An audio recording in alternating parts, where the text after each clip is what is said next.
أهلًا بكم حبايبي في قناتي، قناة سهل ولذيذ مع وفاء. النهارده بقى باعمل لكم كيكة جديدة وحاجة كده حلوة وبدون أي مجهود، في 3 دقايق بس هتعمليها. حاجة بأقل المكونات عندِك في البيت، بمكونات بسيطة جدًا، بكوبايتين ونُص من الدقيق بس وكوباية من اللبن.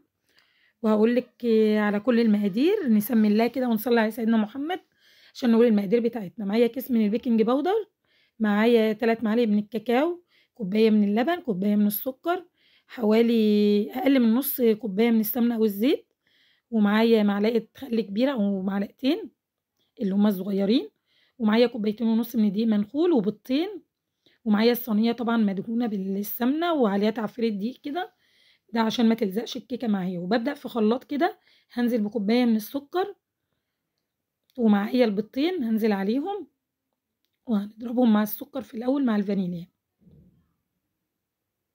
طبعًا البيض بتاعِك لازم يكون مضمون، يا إما تشوفيه في الأول قبل ما تحطيه. بدأت كده نزلت بكيس من الفانيليا بتاعتي اللي هي العادية، لأن الفانيليا العادية بتبقى أقوى من السايلة مركزة.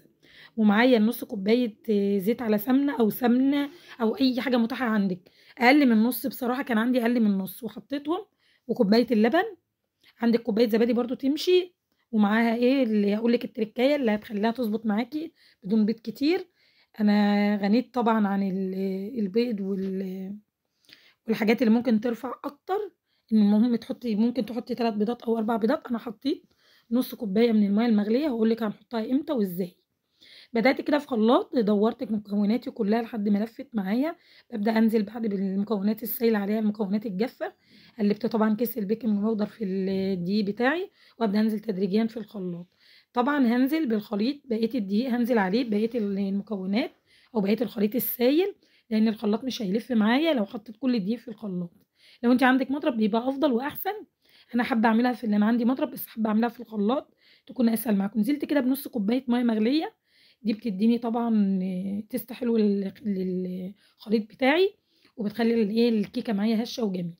بابدأ أقسم الخليط بتاعي كده جزء وجزء، الجزء التاني هاحط عليه كاكاو خام، حوالي 3 معالق من الكاكاو الخام، ده اللي هي الكيكة الكدابة اللي بيقولوا عليها بالشوكولاتة الكدابة أو بالكاكاو. هابدأ أنزل طبعًا باعملها نُص ونُص، عملت معاكم التايجر قبل كده بس هاعملها معاكم تاني، وقلّبت طبعًا مكوناتي بالكاكاو لحد ما يتجانست خالص، وأبدأ في كيس كده هانزل بالخليط ده لإن أنا مش هينفع أحطه مرة واحدة، وهاقول لِك دلوقتي هاعمل إيه. بدأت كده نزلت بالكيس بتاعي بالخليط اللي هو البني ده لوحده، وهاسيبه كده على جنب لحد ما أنزل بخليط الكيكة البيضا بتاعتي، وهانزل كده بالنُص الأولاني اللي هو الكيكة البيضا والخليط الأبيض، وأنزل بالراحة كده وأسويه في الصينية. والصينية دي طبعًا أنا نسيت أقول لِك المفروض صينية مش كبيرة أوي، اللي هي 28 أو 26، لو عندِك 26 بتكون أفضل، أو قالب طبعًا كبير يبقى حلو برضه.